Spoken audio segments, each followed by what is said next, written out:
Good morning students. Let's continue our chapter sorting materials into groups. Last video में हमने कुछ basic चीज़ों के बारे में पढ़ा था इस चैप्टर से रिलेटेड। नाउ अब ये जो मटेरियल्स है इनको हम किस किस बेसिस में क्लासीफाई कर सकते हैं, अब हमें ये देखना है। तो जो डिफरेंट मटेरियल्स हैं उनकी क्या क्या प्रॉपर्टीज़ हैं वो देखते हैं। ओके, तो जितने भी मटेरियल्स हैं उनकी क्या होती है, अलग अलग प्रॉपर्टीज़ होती है। तो सबसे पहले हम पढ़ेंगे उनके बारे में। फर्स्ट प्रॉपर्टी है हमारी लस्टर या फिर appearance, second is transparency, third is hardness या फिर टेक्सचर बोल सकते हैं, डक्टिलिटी, मैलिएबिलिटी, फ्लोटिंग और sinking and solubility means soluble and insoluble. So इन सारी प्रॉपर्टीज़ को एक एक करके हम डिटेल में स्टडी करेंगे। तो जैसे कि आप देख सकते हैं हमारी पहली प्रॉपर्टी है लस्टर या फिर अपीयरेंस। तो मैं आपको पहले प्रॉपर्टी के बारे में बताऊंगी। Okay, so what is lustre? Lustre means shine. आपने देखा होगा आपकी मदर को ऑर्नामेंट्स पहनते हुए। ऑर्नामेंट्स को हम बोल सकते हैं जैसे कि जो गोल्ड हैं, ठीक है, जो गोल्ड के ऑर्नामेंट्स। तो ये जो ऑर्नामेंट्स होते हैं गोल्ड के, ये गोल्ड के ही क्यों बनते हैं? Because gold has a property to shine, it has a lustre. तो ऐसे सब्सटेंस जो शाइन करते हैं उन्हें बोला जाता है लस्ट्रस, और जो शाइन ना करे उन्हें बोला जाता है non lustrous. Let's read the definition. You may notice that many things shine, that is they have a lustre. So materials that shine are called lustrous material and which do not shine are called non-lustrous material, right? So यहाँ पे आप picture देख सकते हो, gold, silver, copper are shiny in appearance. So these are lustrous material.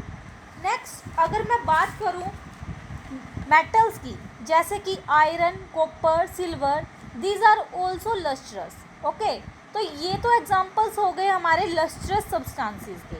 और अगर हम बात करें नॉन लस्ट्रस सब्सटेंसेस की, like wood, plastic, chalk, these are non lustrous. Okay, so कभी कभी क्या होता है कि आपने देखा होगा जो सिल्वर की रिंग होती है, थोड़ी मतलब कि जो चांदी की हमारी रिंग होती है वो थोड़ी टाइम बाद क्या हो जाती है, काली हो जाती है। वो काली क्यों हो जाती है? क्योंकि जैसे कि मैं आपको बताऊं हमारे यहाँ आसपास जो एटमॉस्फेयर है उसमें ऑक्सीजन मौजूद है, मतलब कि ऑक्सीजन प्रेजेंट है हमारे एटमॉस्फेयर में। तो जो ऑक्सीजन गैस है, जो ये सिल्वर मेटल है, ये रिंग है जो हमारी सिल्वर मेटल की, इसके साथ कुछ ना कुछ रिएक्शन करती है, जिसकी वजह से जो ये सिल्वर है, सिल्वर की जो रिंग है वो ब्लैक हो जाती है।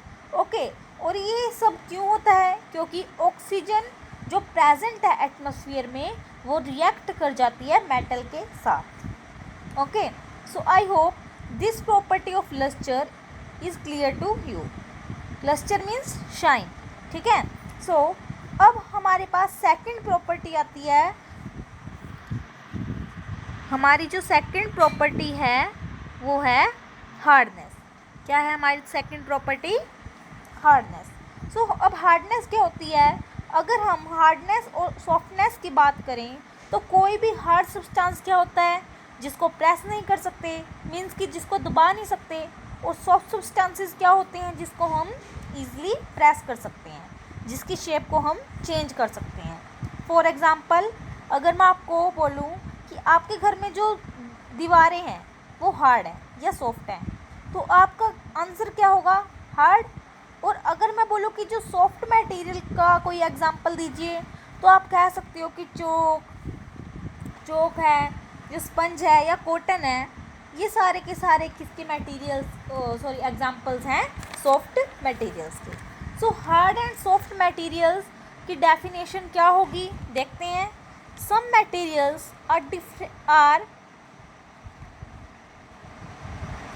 Some materials are very difficult to compress. Such materials are said to be hard, for example wood. And certain materials can be compressed or stretch easily. Such materials are said to be soft. Example chalk. Okay, so hard and soft materials के हम कुछ example समझ लेते हैं. अगर मैं बात करूं हार्ड सब्सटेंसेस की, तो अगर मैं आपसे बोलूं कि एक वुड की जो वुड है, कोई भी वुड से बनी हुई चीज़ लाइक बेंच, तो वो सॉफ्ट है या हार्ड है, तो आपका आंसर क्या होगा? सॉफ्ट. बिकॉज अगर आप इसको प्रेस करेंगे तो इसकी जो शेप है बेंच की वो चेंज नहीं होगी. तो सिमिलरली अगर मैं बोलूँ तो जो ये बेंच है हमारा, ये क्या होगा? Hard material. ठीक है. सिमिलरली अगर मैं बोलूँ कि जो पिल्लो है, पिल्लो को आप क्या कर सकते हो? कंप्रेस कर सकते हो, दबा सकते हो, right? So this is an example of soft substance. So I hope hardness and softness are clear to you. Next हमारी जो प्रॉपर्टी है वो है टेक्सचर. कौन सी प्रॉपर्टी है हमारी? टेक्सचर. जैसे कि कुछ मटेरियल्स, ग्लास मीन्स कांच, सिल्क मीन्स रेशम, मिरर मीन्स शीशा, इनका जो सरफेस होता है, जो हमारा कांच है, रेशम है या फिर शीशा है, इनका जो सरफेस है, मतलब कि जब हम इन्हें टच करते हैं तो ये कैसे होते हैं? स्मूथ. तो इनका जो सरफेस होता है वो होता है स्मूथ सरफेस. और कुछ मटेरियल्स होते हैं जैसे कि रॉक्स मतलब कि पत्थर, सैंड मतलब रेत, या फिर ब्रिक मतलब ईंट. तो ये जितने भी एग्जांपल्स अब मैंने बोले, रॉक्स, सैंड एंड ब्रिक्स, ये सब होते हैं हमारे रफ. तो इनका जो सरफेस होता है वो कैसा होता है? रफ होता है. जब इनको हम टच करते हैं तो इनको जो सरफेस होता है वो कैसा होता है? बिल्कुल ही रफ होता है. ठीक है, खुरदरा होता है. ओके, सो दिस प्रॉपर्टी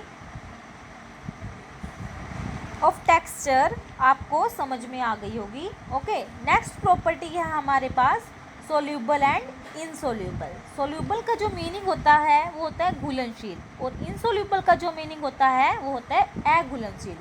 इसको समझने के लिए फॉर एग्ज़ाम्पल अगर मैं बात करूं ऑयल की, तो क्या ऑयल वाटर में सोल्यूबल होता है?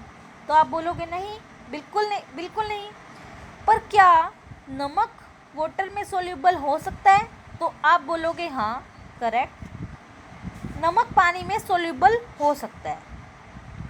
ओके, तो इसी बेस पे हम इन दोनों सब्सटेंसेस को सेपरेट कर सकते हैं. Sugar is soluble in water, that is it dissolve in water and form A solution.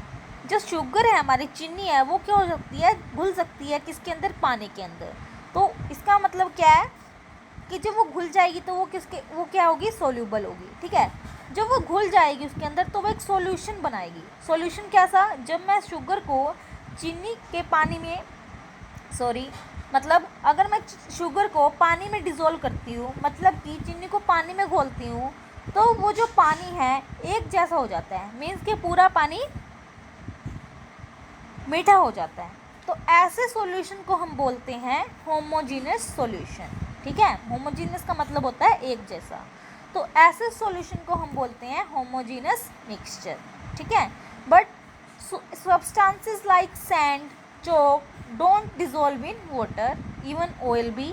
तो जो सब्सटेंस होते हैं, सैंड हो गई या चॉक हो गए, वो पानी के अंदर क्या नहीं होते? डिज़ोल्व नहीं होते. या फिर हम ऑयल की बात करें वो भी डिज़ोल्व नहीं होता.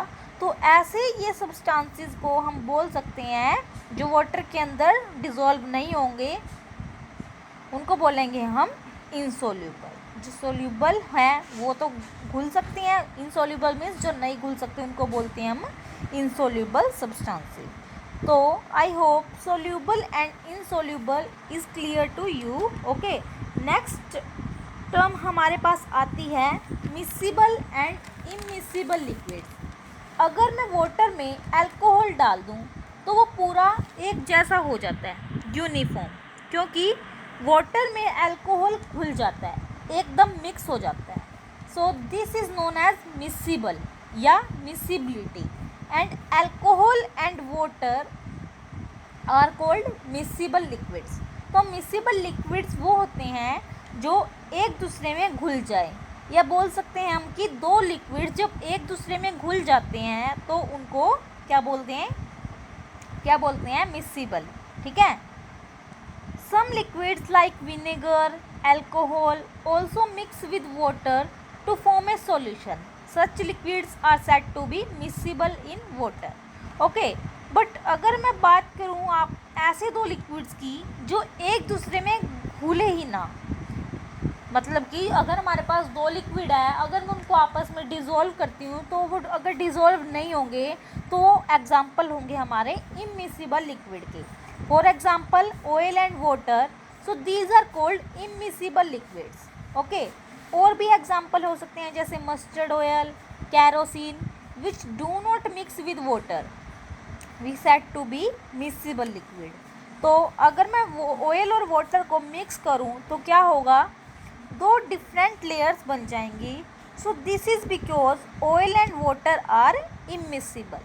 सो आई होप आपको मिसिबल एंड इमिसिबल का जो डिफरेंस है वो समझ में आ गया होगा।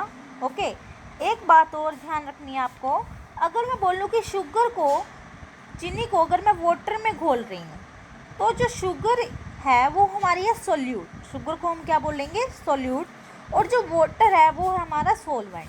ठीक है, क्योंकि जो वाटर अपने अंदर शुगर को डिज़ोल्व कर रहा है, घोल रहा है, so that is why sugar is called solute and water is solvent. So ये वीडियो आपको क्लियर है। ओके, नेक्स्ट वीडियो में हम